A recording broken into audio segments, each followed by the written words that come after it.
بسم اللہ والحمد للہ والصلاة والسلام علی رسول اللہ۔ السلام علیکم۔ آؤ قرآن سیکھیں مختصر اسباق کے ذریعے سے۔ سبق نمبر 5A جس میں ہم مخارج سیکھیں گے اور مخرج ہوگا ظ کا۔ تجوید کیا ہے؟ مخارج، صفات اور تلاوت کے قواعد کا لحاظ رکھتے ہوئے قرآن کو پڑھنا۔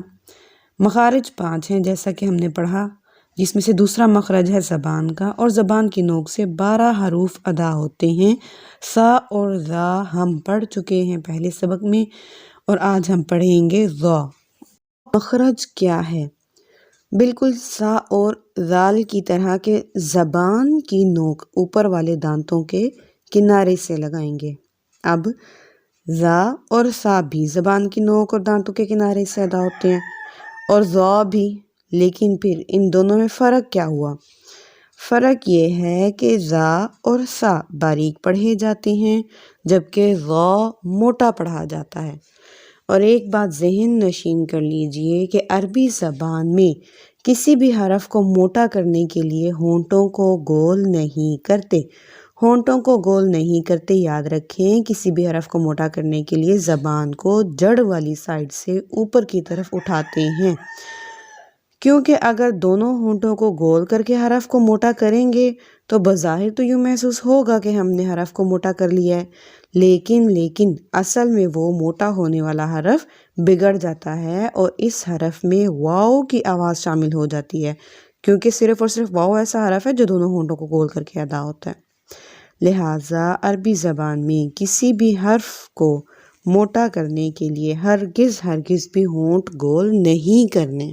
یہاں آپ تصویر میں دیکھیں کہ واو پڑھنے کے لیے دونوں ہونٹوں کو گول کرتے ہیں، اور ظ پڑھنے کے لیے ہونٹوں کو گول نہیں کرنا بلکہ زبان کو جڑ والی سائڈ سے اوپر کی طرف اٹھانا ہے۔ زبان کی نوک لگے گی اوپر والے دانتوں کے کنارے سے، اور زبان جو ہے اس کی جڑ وہ اوپر کی طرف اٹھے گی۔ بہت آسان سا لفظ ہے، پریشان ہونے کی ضرورت نہیں ہے، اور نہ ہی اس کو مشکل سمجھنا ہے، بس احتیاط کرنی ہے۔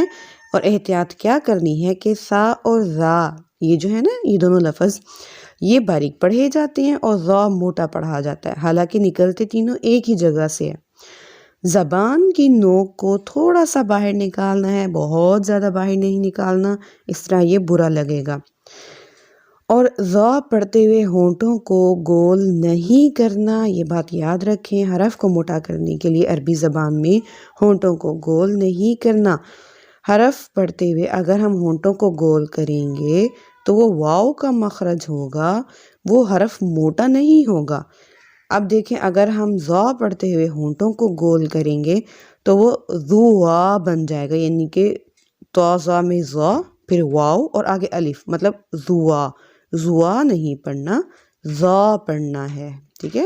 حرکت والے ظ کو لمبا بھی نہیں کرنا، یعنی کہ ظ، زی، زو ایسے بھی نہیں پڑھنا، اور جھٹکے سے بھی نہیں پڑھنا، ظ، زی، زو ایسے بھی نہیں۔ بس آج کے لیے اتنا ہی۔ انشاءاللہ یہ کورس آپ کے لیے بے حد فائدہ مند ثابت ہوگا۔ صدقہ جاریہ کی نیت سے زیادہ شیئر کریں۔ السلام علیکم ورحمۃ اللہ وبرکاتہ۔